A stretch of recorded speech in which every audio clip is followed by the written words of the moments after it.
मी शिवसेनेत नव्हतो. त्यावेळी माझी जबाबदारी काय, मी आमचा जो विरोधी पक्ष आहे त्याला शक्ती द्यायचं काम माझं आहे, तर त्यांना कमकुवत करायचं काम माझं आहे.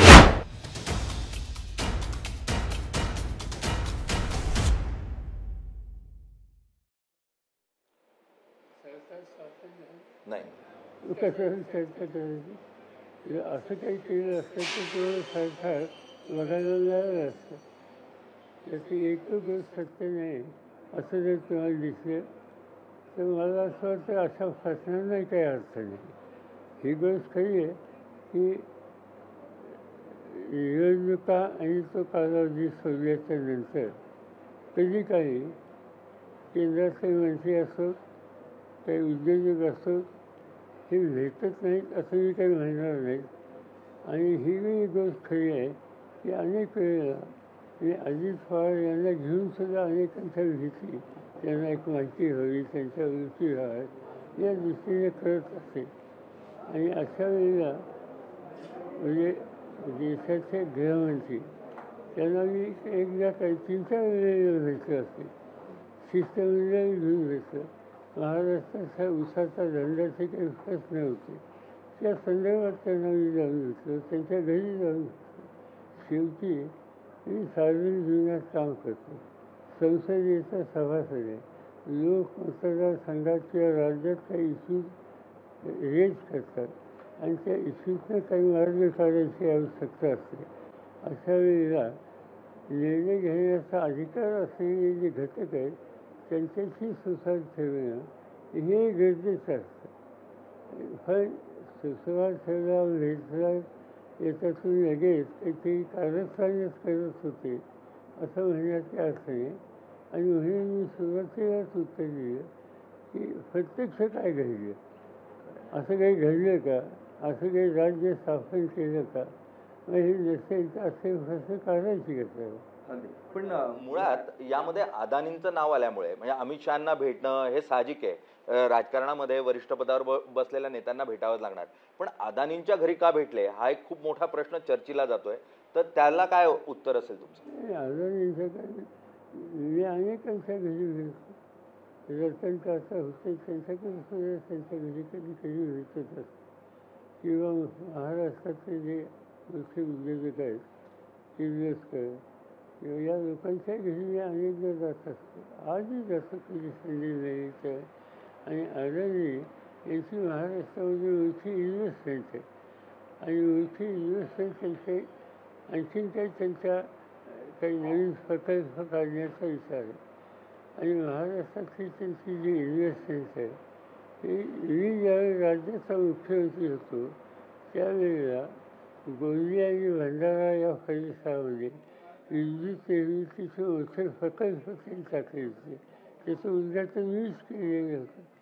त्या भागामध्ये कोळशाच्या काही खाणी डेव्हलप करण्याचा विषय होता, त्याच्यात त्यांनी लक्ष घातलं.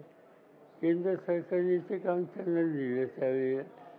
त्यावेळेला काही भाजपचं सरकार नव्हतं आणि ते काम त्यांनी पूर्ण केलं. त्या संदर्भात काही कार्यक्रम होते, त्या कार्यक्रमाला मी गोंदियाला स्वतः गेलेलो होतो. त्यामुळे जे महाराष्ट्रासारख्या राज्यामध्ये औद्योगिक क्षेत्रामध्ये मोठं काम करू इच्छितात अशांच्या कामाला भेटी देणं, त्यांच्याशी सुसंवाद ठेवणं या गोष्टी गरजेच्या असतात राज्यामध्ये.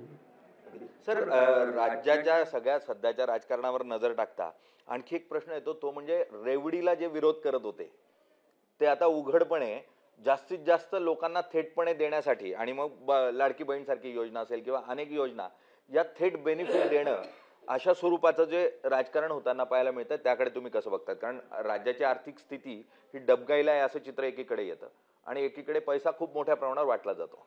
लोकसभेच्या ज्यावेळी निवडणूक आल्या आणि त्या काळामध्ये मोदींनी सतत एक गोष्टीची मागणी केली की मला 400 जागा द्या, 400 फार.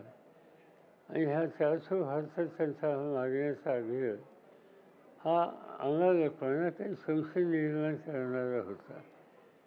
सरकार बनवायचं असेल तर 588चे लोकसभेची स्ट्रेंथ असेल त्याला 400ची गरज भासत नाही.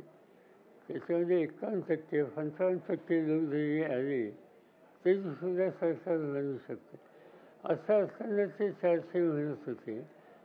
आणि ती 400 का त्यांच्या काही सरकारांनी सांगितलं.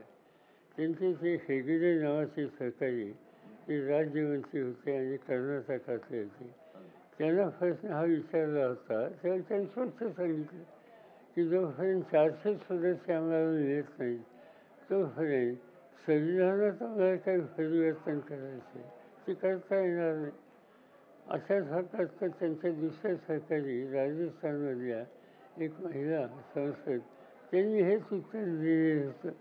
उत्तर प्रदेशमधल्या त्यांच्या आणखीन एका संसदेच्या सदस्यांनी हेच उत्तर दिलं होतं. आणि त्यामुळे साहजिकच आम्हाला लोकांच्या निर्देशामुळे असायला की 400चा जो आग्रह चाललेला आहे याचा अर्थ या देशाच्या डॉक्टर आंबेडकरांनी दिलेल्या घटनेला खिलवाड करणं, त्याच्यामध्ये काहीतरी त्यांना हवं तसं परिवर्तन करणं हा त्याच्यामध्ये दृष्टिकोन दिसतोय. आणि त्याला आमचा सक्त विरोध होता. अशी भूमिका आम्ही सतत या निवडणुकीमध्ये घेतली. सर, तुम्ही सातत्यानं संविधान बचाव असा आघाडीचा नारा आहे, संविधानासाठी म्हणून लोकसभेत पण खूप मोठ्या प्रमाणावर प्रचार झाला. पण तुमच्यावर म्हणजे राज ठाकरे असो किंवा इतर जण थेटपणे आरोप करतात की तुम्ही जातीयवादी आहात आणि तुम्ही महाराष्ट्रात जातीयवादाची पेरणी खूप मोठ्या प्रमाणावर केली आणि त्यातून राजकारण केलं. याला तुमचं काय उत्तर असेल? सर दाखवावे ना. पण ते मूर्खासारखं काही बोलत असेल तर त्याची नोंद कशासाठी घेईल. आज जातीवादाचा विचार केला. माझ्या नेतृत्वाखाली जो काही पक्ष चालत होता, जे काही शासनही चालत होतं कधी काही, त्यावेळेचे निर्णय काय सांगतात. पुन्हा कुणाला आम्ही लोकांनी प्रोत्साहन दिलं. आम्ही अनेकांना प्रोत्साहन दिलं. म्हणजे मला आठवतं आहे की त्यावेळेला आमच्या पक्षामध्ये विधिमंडळामध्ये नेतृत्व करण्याच्या संबंधी निवड करायची वेळ आली होती. आम्ही कोणाकोणाला निवडलं. मधुकर पिचड यांना नेता बनलं, छगन भुजबळ यांना नेता बनलं. अशी यादी देऊ शकेल 25 लोकांची की जे विविध जातीचे जमातीचे त्याच्यामध्ये आदिवासी असतील, दलित असतील, ओबीसी असतील, या सगळ्या आमच्या निर्णय आहेत हे स्पष्ट करतात की नेहमी आम्हाला लोकांचा दृष्टिकोन हा व्यापक होता आणि तो व्यापकच आहे.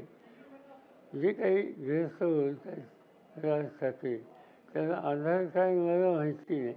एक ठोकून द्यायचं एखादं स्टेटमेंट पुन्हा पुन्हा 10 वेळेला एखादी गोष्ट बोलली तर लोकांना काहीतरी असेल असं वाटतं आणि तोच त्यांचा हेतू असावा. या प्रश्नाला त्यांचं उत्तर स्पष्टीकरण असतं की एका कार्यक्रमामध्ये पवारांनी फुले टोपी वापरा, पुणेरी टोपी वापरू नका, पगडी वापरू नका अशा स्वरूपाचं विधान केलं आणि सखा आदेश दिला म्हणून ते जातीयवादी आहेत असं त्यांचं म्हणणं आहे. तो कार्यक्रम काय होता.